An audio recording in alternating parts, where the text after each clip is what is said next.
Hello everyone, this is Vishali Gupta from Desire Achiever. Welcome to my channel Financial Awareness Program. So today we are going to discuss about why people are not making the money into the low market. So let's understand into the image.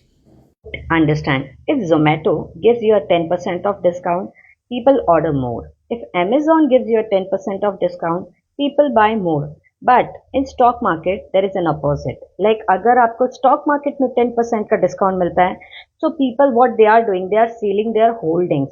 Even though कि यहाँ से उनको long term में returns काफी अच्छा बन सकता है, still they lose their money because of the like narrow mindset. They are fear about the market, and if you are getting the opportunity to buy into the low market, just go ahead and buy more quantity in that part. For more details, just let me know. I will explain you in detail about this thing. So thank you so much for listening.